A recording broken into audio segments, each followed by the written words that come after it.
चर्चा में स्वागत है। आज हम एक ऐसे विषय पर बात करने वाले हैं जो शायद हमारे आसपास हर जगह है, लेकिन हम उस पर उस नज़र से ध्यान नहीं देते। सही कहा। मतलब जब भी हम मोटापे या ओबेसिटी की बात करते हैं तो सबसे पहले दिमाग में क्या आता है? शायद वेस्टर्न देशों की लाइफस्टाइल या बर्गर्स और सोडा। हाँ, ज्यादातर लोगों को लगता है कि ये अमेरिका या यूरोप की ही समस्या है। बिल्कुल, लेकिन एक सच है जो आज किसी को भी हैरान कर देगा। आज की तारीख में भारत दुनिया में बच्चों के मोटापे यानी चाइल्डहुड ओबेसिटी के मामले में हाँ, अमेरिका को पीछे छोड़कर दूसरे नंबर पर आ गया है। सिर्फ चीन से पीछे हैं हम अब। हाँ, सोचिए ये कितनी बड़ी बात है। हमारा देश इस लिस्ट में दूसरे नंबर पर है। ये वाकई एक ऐसा टर्निंग पॉइंट है जहां हमें रुककर सोचना ही होगा। और इसीलिए आज हम इस पर डिटेल में चर्चा कर रहे हैं। बिल्कुल। और इसका एक बहुत बड़ा कारण ये भी है कि आज 3 मार्च 2026 है। कल 4 मार्च को वर्ल्ड ओबेसिटी डे है। और ठीक इसके पहले वर्ल्ड ओबेसिटी एटलस 2026 की एक बहुत ही डिटेल वाली रिपोर्ट आई है। और सच कहूं तो ये रिपोर्ट सिर्फ एक रैंकिंग नहीं है। तो क्या है ये? ये हमारे पूरे सिस्टम के लिए एक रेड अलर्ट है। ये सिर्फ इस बारे में नहीं है कि बच्चे थोड़े हेल्दी या गोलमटोल दिख रहे हैं। ये एक बहुत बड़ी पब्लिक हेल्थ क्राइसिस है। और यही हमारा आज का मिशन है, हमारा मकसद। यहाँ किसी को डराना या सिर्फ भारी भरकम आंकड़े फेंकना नहीं है। हाँ, डराना सलूशन नहीं होता। बिल्कुल, हम ये समझना चाहते हैं कि आखिर ऐसा हुआ कैसे, हम इतनी जल्दी इस मुकाम तक कैसे पहुंच गए और इसके पीछे के असली कारण क्या हैं।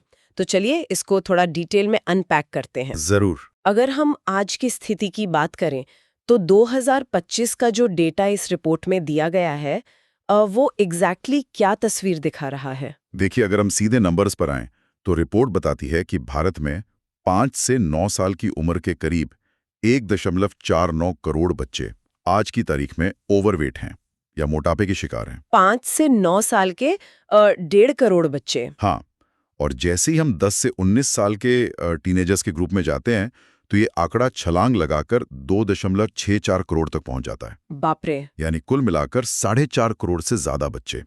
ये सिर्फ एक नंबर नहीं है, ये दिखाता है कि हमारी आने वाली पीढ़ी का एक बहुत बड़ा हिस्सा अपनी जीवन की शुरुआत ही एक हेल्थ रिस्क के साथ कर रहा है। एक सेकंड, 10 से 19 साल के ही 2.5 करोड़ से ज्यादा बच्चे, ये तो दुनिया के कई देशों की पूरी आबादी से भी ज्यादा है। बिल्कुल सही कहा। और मैंने पढ़ा कि रिपोर्ट में 2040 तक का जो अनुमान लगाया गया है वो तो और भी ज्यादा परेशान करने वाला है। हाँ, प्रोजेक्शंस बहुत खराब हैं। उसमें कहा गया है कि 2040 तक भारत में ओवरवेट और ओबेसिटी के शिकार बच्चों की टोटल संख्या 56 मिलियन यानी 5.5 करोड़ से ज्यादा हो जाएगी। और इसमें से 2 करोड़ बच्चे तो पूरी तरह से क्लिनिकल ओबेसिटी का शिकार होंगे। यहाँ पर ना क्लिनिकल ओबेसिटी का मतलब समझना बहुत जरूरी है। हाँ, बताइए। ये सिर्फ थोड़ा सा वजन ज्यादा होना नहीं है। ये वो स्थिति है जहाँ शरीर का फैट इतना बढ़ जाता है कि वो दूसरी बीमारियों को न्योता देने लगता है। और इस रिपोर्ट में एक और डरावनी बात है। क्या? हमारी ग्रोथ रेट, भारत में बच्चों के मोटापे में हर साल लगभग 5% की बढ़ोतरी हो रही है। 5% हर साल? हाँ, ये दुनिया में सबसे तेजी से बढ़ने वाली दरों में से एक है। मतलब ये एक स्नोबॉल की तरह है जो पहाड़ से नीचे गिरते हुए लगातार बड़ा और तेज होता जा रहा है। बिल्कुल वैसा ही है। पर सबसे बड़ा सवाल ये है कि हम इस स्थिति में पहुंचे कैसे। मतलब हम अक्सर बच्चों को इसका दोष दे देते हैं ना कि वो आलसी हो गए हैं या सिर्फ फोन और टीवी देखते रहते हैं, जो कि पूरा सच नहीं है। वही रिपोर्ट में एक बहुत ही भारी सा शब्द इस्तेमाल किया गया है, ओबेसोजेनिक एनवायरनमेंट। हाँ, ओबेसोजेनिक एनवायरनमेंट। ये क्या है, थोड़ा आसान भाषा में समझाएंगे? ओबेसोजेनिक एनवायरनमेंट को अगर हम सिंपल हिंदी में कहें तो इसका मतलब है एक ऐसा माहौल जो आपको मोटापे की तरफ धकेलता है। ओके। ये एक ऐसा सिस्टम है जहां अनहेल्दी खाना बहुत आसानी से और बहुत सस्ते में मिल जाता है और दूसरी तरफ फिजिकल एक्टिविटी या मेहनत करने के मौके लगभग खत्म हो गए। मतलब गलती पूरी तरह से बच्चों की नहीं है। रिपोर्ट बताती है कि 11 से 17 साल के 74% किशोर वो बेसिक फिजिकल एक्टिविटी भी नहीं करते जो उनके शरीर के लिए जरूरी है। 74%? मतलब 10 में से 7 से ज्यादा बच्चे फिजिकल एक्टिविटी कर ही नहीं रहे हैं। हाँ, आंकड़े यही कहते हैं। लेकिन अगर हम आज की लाइफस्टाइल को देखें तो ये आंकड़ा हैरानी वाला नहीं लगता। सोचिए ना, आज एक मिडिल क्लास बच्चे का दिन कैसे बीतता है। सुबह उठना और स्कूल जाना। हाँ, सुबह स्कूल बस में बैठना, फिर स्कूल में घंटों डेस्क पर बैठना और फिर बस से वापस आना, उसके बाद होमवर्क और फिर कोई कोचिंग क्लास या ट्यूशन। और जो थोड़ा बहुत समय बचता है उसमें वो स्क्रीन के सामने होते हैं। बिल्कुल। हमारे समय में जो शाम को गलियों में या मैदानों में क्रिकेट खेलने का कल्चर था, वो तो बड़े शहरों से गायब ही हो गया है। क्या उनके पास खेलने के लिए सुरक्षित पार्क बचे हैं? यही तो ओबेसिजेनिक माहौल का सबसे बड़ा हिस्सा है। शहरों का जो ढांचा बन गया है उसमें बच्चों के लिए पैदल चलने या साइकिल चलाने की जगह ही कहाँ है। हाँ, सड़कें तो सिर्फ गाड़ियों के लिए हैं। सही कहा। और इस इनएक्टिविटी के साथ जब हम खाने की आदतों को जोड़ते हैं तो स्थिति और खराब हो जाती है। रिपोर्ट हाईलाइट करती है कि 6 से 10 साल के बच्चों में शुगरी ड्रिंक्स यानी मीठे कोल्ड ड्रिंक्स या पैकेज जूस का सेवन बहुत तेजी से बढ़ा है। और अब तो मिनट डिलीवरी वाले ऐप्स ने इसको और भी आसान बना दिया है। बहुत ज्यादा आसान। पहले अगर आपको चिप्स या कोल्ड ड्रिंक चाहिए होती थी तो कम से कम आपको उठकर गली के नुक्कड़ वाली दुकान तक चलकर जाना पड़ता था। अब एक बटन दबाओ और 10 मिनट में शुगर और अल्ट्रा प्रोसेस्ड फूड आपके हाथ में, घर बैठे बैठे। ये तो सच में माहौल की ही गड़बड़ी है। और मैंने ये भी देखा कि रिपोर्ट में स्कूल मील्स का भी जिक्र किया गया है। हाँ, भारत में स्कूल जाने वाले केवल 35.5% बच्चों को ही स्कूल में खाना मिल पाता है। इसका मतलब है कि बाकी बच्चे वही अनहेल्दी खाना खा रहे हैं? बिल्कुल। बाकी बच्चे या तो घर से ऐसा खाना ला रहे हैं जिसमें पोषण की कमी है, या फिर स्कूल की कैंटीन से और बाहर से वही पैकेज्ड जंक फूड खरीद कर खा रहे हैं। ये सच में फिक्र की बात है। लेकिन एक चीज जो मुझे इस रिपोर्ट में सबसे ज्यादा चौंकाने वाली लगी वो ये थी कि ये मोटापा सिर्फ आज के लाइफस्टाइल या इन डिलीवरी एप्स की वजह से नहीं है। नहीं, सिर्फ इसकी वजह से नहीं है। इसकी शुरुआत तो शायद बच्चे के पैदा होने से पहले ही हो रही है। क्या हम उस बारे में बात कर सकते हैं? क्योंकि ये एक ऐसा एंगल है जिस पर आम तौर पर कोई चर्चा ही नहीं करता। जरूर। और ये इस रिपोर्ट का सबसे क्रिटिकल और अक्सर इग्नोर कर दिया जाने वाला हिस्सा है, मैटरनल और इन्फेंट हेल्थ, यानी माँ और नवजात शिशु का स्वास्थ्य। साइंस हमें बताती है कि एक इंसान के शरीर का मेटाबॉलिज्म कैसा होगा ये बहुत हद तक माँ के गर्भ में और जीवन के शुरुआती महीनों में ही तय हो जाता है। तय हो जाता है? कैसे? देखिए, डेटा दिखाता है कि भारत में 5 महीने तक के बच्चों में एक्सक्लूसिव ब्रेस्ट फीडिंग यानी केवल स्तनपान की दर सिर्फ 32.6% है। थोड़ा रुकते हैं यहाँ। इसका मतलब यह है कि लगभग 67% बच्चों को वो शुरुआती पोषण मिल ही नहीं रहा है। हाँ, आंकड़ा यही बता रहा है। लेकिन ब्रेस्ट फीडिंग का मोटापे से क्या सीधा कनेक्शन है? कनेक्शन बहुत गहरा है। माँ के दूध में ऐसे हार्मोन्स और बायोएक्टिव कंपाउंड्स होते हैं जो बच्चे की भूख और उसके मेटाबॉलिज्म को रेगुलेट करना सिखाते हैं। अच्छा। जब ये नहीं मिलता और बच्चे को बहुत जल्दी फॉर्मूला मिल्क या भारी मीठा आहार दिया जाने लगता है तो शरीर का फैट स्टोर करने का जो सिस्टम है वो गड़बड़ा जाता है। ये तो बहुत शुरुआती स्टेज की बात हो गई। और बात सिर्फ जन्म के बाद की नहीं है। रिपोर्ट ये भी बताती है कि भारत में 15 से 49 साल की महिलाओं में हाई बीएमआई और टाइप 2 डायबिटीज जैसी समस्याएं बहुत तेजी से बढ़ रही हैं। तो अगर माँ को डायबिटीज है या उनका बीएमआई ज्यादा है तो क्या इसका सीधा असर गर्भ में पल रहे बच्चे पर पड़ता है? बिल्कुल पड़ता है। इसको मेडिकल साइंस में फीटल प्रोग्रामिंग कहते हैं। Fetal programming. अगर प्रेगनेंसी के दौरान मां के खून में शुगर का लेवल ज्यादा है तो वो शुगर गर्भनाल के जरिए बच्चे तक पहुंचती है। इससे बच्चे का शरीर ज्यादा इंसुलिन बनाने लगता है और उसका पूरा सिस्टम फैट को स्टोर करने के लिए प्रोग्राम हो जाता है। My God. यानी जन्म लेने से पहले ही उस बच्चे में आगे चलकर मोटापे और मेटाबॉलिक बीमारियों का रिस्क सेट हो चुका है। ये वाकई आंखें खोलने वाला है। हम जिसे लाइफस्टाइल की बीमारी समझकर सिर्फ बच्चे को डांटते रहते हैं कि तुम जंक फूड खाते हो, उसकी नींव शायद तब पड़ चुकी थी जब वो बच्चा इस दुनिया में आया भी नहीं था। सही कहा आपने। ये पूरी एक जनरेशन का चक्कर बन गया है। अब जब हम ये सारी बातें कर रहे हैं तो एक कॉमन सवाल ये उठता है कि इन सब का आगे चलकर असर क्या होगा? ठीक है, अगर बच्चे ओवरवेट है तो आगे क्या? ये सिर्फ दिखने में थोड़े भारी होने की बात तो नहीं है ना? बिल्कुल नहीं। और यहीं से इस समस्या का सबसे खतरनाक पहलू शुरू होता है। बचपन का ये मोटापा हमारे युवाओं को उन क्रॉनिक बीमारियों का शिकार बना रहा है जो आज से 20-30 साल पहले सिर्फ 50 या 60 साल के लोगों में देखी जाती थी। हाँ, आजकल हम सुनते हैं कि 25 साल के लड़के को हार्ट अटैक आ गया। वही, ये एक मेडिकल टाइम बॉम्ब है जो टिक टिक कर रहा है। रिपोर्ट ने 2040 के लिए जो अनुमान दिए हैं वो बहुत डरावने हैं। तो 2040 तक क्या होने वाला है? किस तरह की बीमारियां हैं जो इन बच्चों को घेरने वाली हैं? रिपोर्ट के मुताबिक 2040 तक सिर्फ मोटापे और हाई बीएमआई की वजह से भारत में हाइपरटेंशन यानी हाई ब्लड प्रेशर के करीब 4.21 मिलियन मामले होंगे। 42 लाख मामले? हाँ, 42 लाख। इसके अलावा हाइपरग्लाइसीमिया, जिसे हम हाई ब्लड शुगर या प्री डायबिटीज कहते हैं, उसके करीब 19 लाख मामले सामने आ सकते हैं। 42 लाख युवाओं को हाई ब्लड प्रेशर, और वो भी सिर्फ मोटापे की वजह से। और इतना ही नहीं, सबसे बड़ा आंकड़ा हाई ट्राइग्लिसराइड्स का है।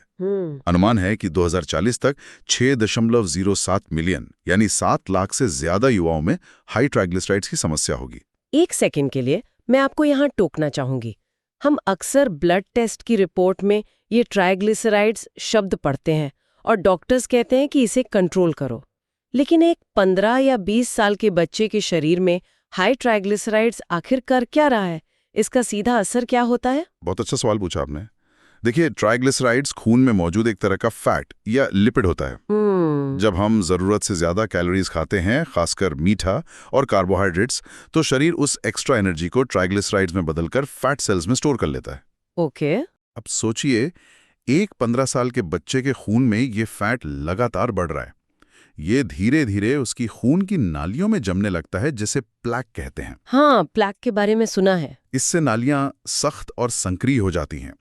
इसका नतीजा ये होता है कि उस बच्चे को 25 या 30 साल की उम्र में ही हार्ट अटैक या स्ट्रोक आने का खतरा कई गुना बढ़ जाता है। मतलब जिन खून की नालियों को 20 की उम्र में एकदम साफ और लचीला होना चाहिए, वो अंदर से 60 साल के बुजुर्ग की नालियों जैसी हो रही हैं। बिल्कुल यही हो रहा है। ये तो बहुत ही भयानक स्थिति है।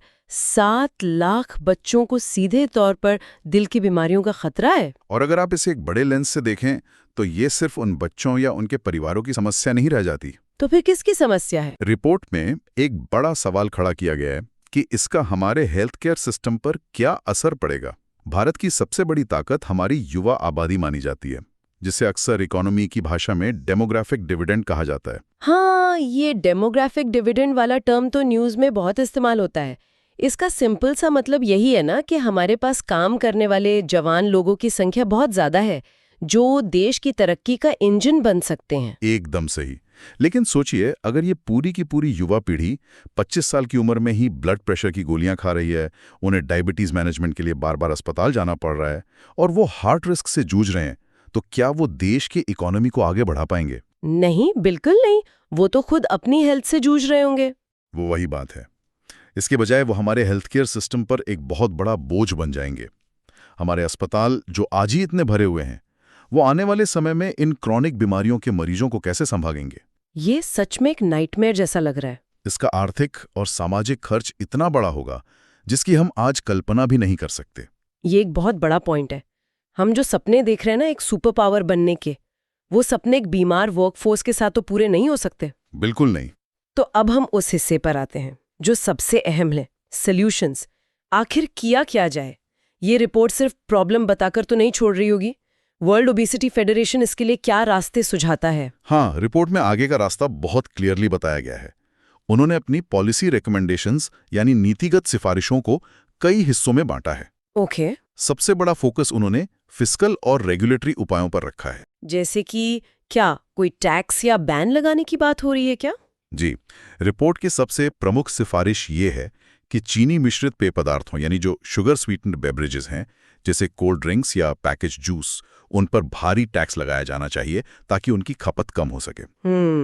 इसके साथ ही बच्चों को टारगेट करके जो अनहेल्दी और अल्ट्रा प्रोसेस्ड फूड्स की मार्केटिंग होती है, जो आक्रामक विज्ञापन दिखाए जाते हैं, उन पर सख्त नियम और रेगुलेशंस लगाने की वकालत की गई है। अच्छा, एक मिनट, यहाँ पर मैं एक बात बहुत स्पष्ट कर दूं। जो लोग हमें सुन रहे हैं, उन्हें ये लग सकता है कि हम किसी खास कंपनी के खिलाफ बात कर रहे हैं या सरकार को टैक्स बढ़ाने की सलाह दे रहे हैं। हाँ, ये क्लियर करना जरूरी है। तो मैं क्लियर कर दूं कि हम यहाँ अपनी तरफ से कोई पॉलिसी नहीं बना रहे हैं।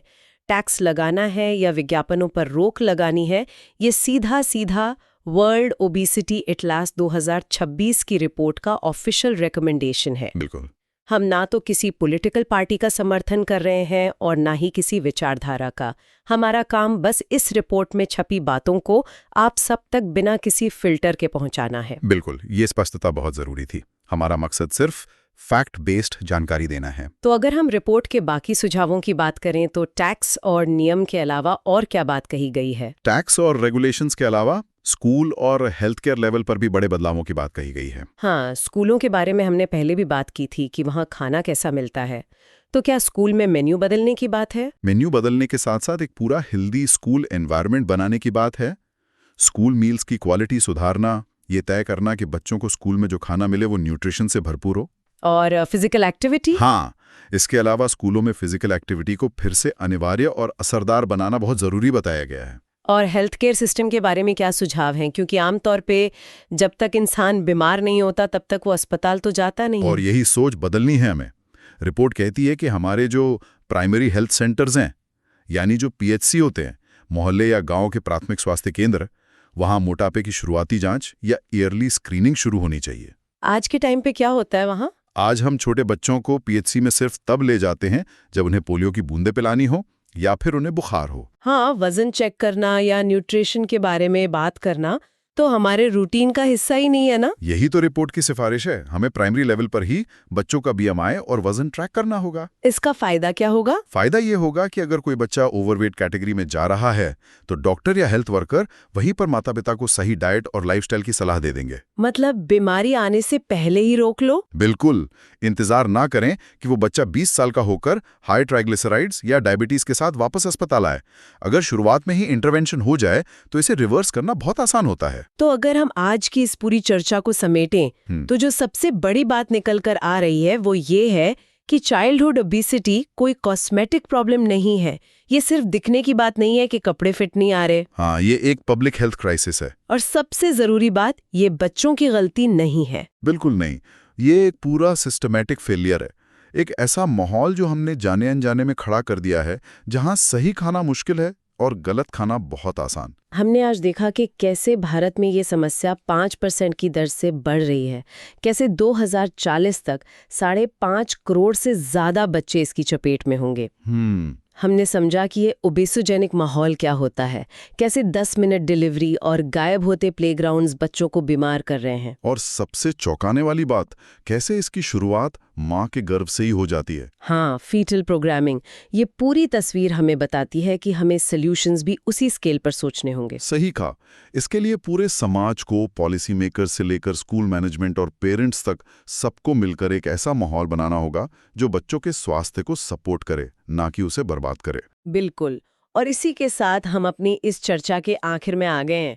लेकिन जाने से पहले जो लोग हमें सुन रहे हैं उनके लिए यहाँ एक विचार है जिस पर सबको थोड़ा गहराई से सोचना चाहिए। जरूर सोचिए। आज की चर्चा से ये तो साफ हो गया कि बच्चों का मोटापा उनकी पर्सनल चॉइस या इच्छा शक्ति की कमी का नतीजा नहीं है।